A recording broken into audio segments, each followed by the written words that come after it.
Time now for our first guest, who's no stranger to playing controversial characters, both in Channel 4's Shameless and Hollyoaks alike. He's also starred alongside our very own Denise Welch in BBC One's Waterloo Road. Now, though, he's turned up in the jails as Jackson Walsh, and it looks like romance is blossoming as he helps Aaron come to terms with his sexuality.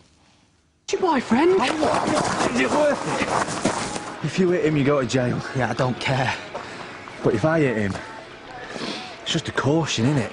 Oh, with it being first offence and everything. Yeah, I think we could do some right damage. What are you going to do now, eh, sweetheart? Get off me, you sicko!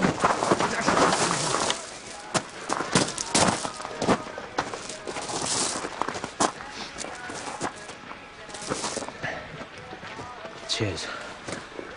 No worries. So why did you come and help me? I mean, we both know there's me head kicked in. It just didn't look like a fair fight, did it? Right, I'm gonna be all right leaving you alone here, aren't I? You're not gonna need me help anymore. Well, I'll shout you if I do. Right. Please welcome Marc'kiem Silcockiem.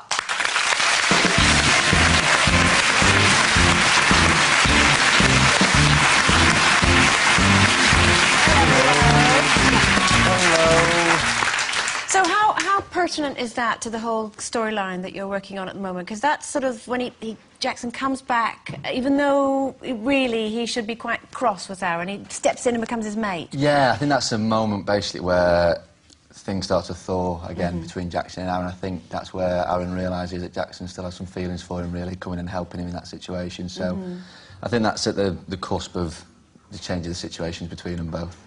And for those who haven't seen it, how do the two of you actually get together? How do you meet?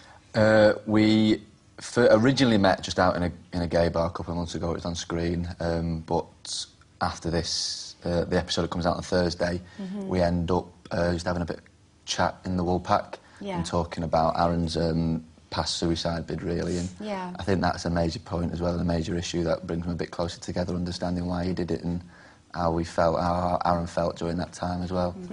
This is a great storyline, I have to say, and I think you're brilliant doing it. But when you first went in, did you know that this was going to be your story? Had you any idea? Basically, when I turned up, I was just told at the audition that the character would be a gay character and I'd be comfortable doing that, but I had no idea which way the storyline would go and how big the storyline would get, really, so no, I didn't know. And how's been the reaction from the audience? How have they? It's been fantastic. I mean, we've had a massive reaction. We've had people coming up and just saying they enjoy the characters and the story, and then we've had people coming up and saying they've been through the same things themselves, really, so it's been really good on both sides, people enjoying it and people relating to the characters as well. Because it's not a stereotypical gay character, is it, that we've seen in lots of other programmes? This is something I think that people out there could really relate to. Yeah, it just happens to be two normal people that are gay, really. There was no... the producer told us from the very first day and from when the storyline started to be laid out that it wasn't going to be your stereotypical the gay couple. It was just going to be two blokes. And it looks like it's going to carry on for a bit, though, doesn't it? Because you've got... Yeah, your mum's coming into it. My mum's coming into it. Well, his mum's coming into it, not your mum, but... Pauline Quirk's coming in to play my mother Hazel, which should be fantastic. So I think she starts filming at the end of this month. Yeah, so how long are you going to be in? Can you tell us? At the moment, all I know is that I'm there until February, I believe, next year, which is nice, which will see me through 3 years. So anything after that will be a bonus. And how important was it to both of you to get this right? Because you're both straight men playing gay characters. I mean, was that difficult for the two of you? To begin with, it was. I mean, we had the first kiss, which was just a sort of peck, really, after I'd only been at work for 4 days, which was a bit awkward, only knowing him for 4 days. Yeah, it was just a tad awkward, but... all those people. We were filming outside in Leeds City Centre, and it was Paddy's Day.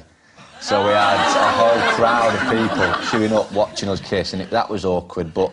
Since we got to know each other, basically we've just sat down and had a chat and talked through it. And you've just got to get on with it, We've just got to get on with it, but we'd much rather just push aside our uncomfortable feelings, as it were, to make sure it looks right on screen, really, because we don't want to make You don't want to make people uncomfortable watching it. I mean, it's uncomfortable enough having to watch two blokes kiss, but it's not something that we want to bring to the Everybody forefront. kissing on telly is uncomfortable. Yeah. I don't think so, I love it.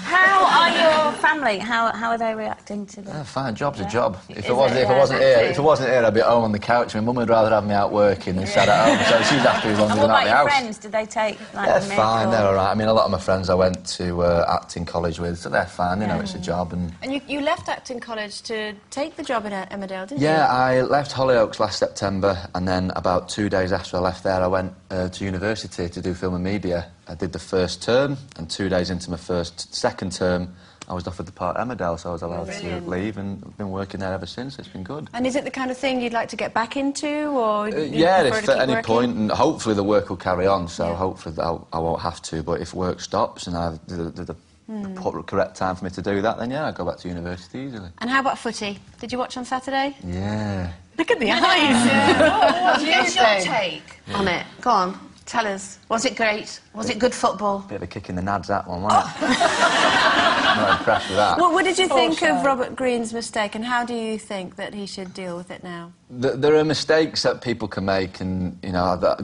goalkeeper's mistakes are highlighted a lot, but there are mistakes people can make, but at the end of the day, it wasn't a mistake that needed to be made. It was just him not doing his job properly, and I think that a new goalkeeper should be brought in. Oh. If you're in the real world, if you do your job poorly, you get the sack. So I think he should be sacked off. And also, it's interesting you say that, because we did a straw poll of the crew here, because obviously we're all minute women, and most of the crew here are guys, and they disagree with you. They think that he should be given another chance. So you know, who knows? You can't just blame it. He made a great save then later on. Yeah, he made a fantastic save later on. Doing his job. But he was doing his job, exactly. He was doing his job. He should have made that save Mark, to start is it with. because they had a funny ball? Is it with a funny ball? Yeah, I've heard they've got a funny They've ball. got a new but ball there and was it's still got no new, excuse they've for got it. new stitching and everything. Well, not all the other goalkeepers haven't been doing it. I know, you don't want a little bit of needlepoint to get in the way, do you? Lovely to see you, Mark. Best of luck with your storyline on Emmerdale. Marc'kiem Silcockiem, everyone.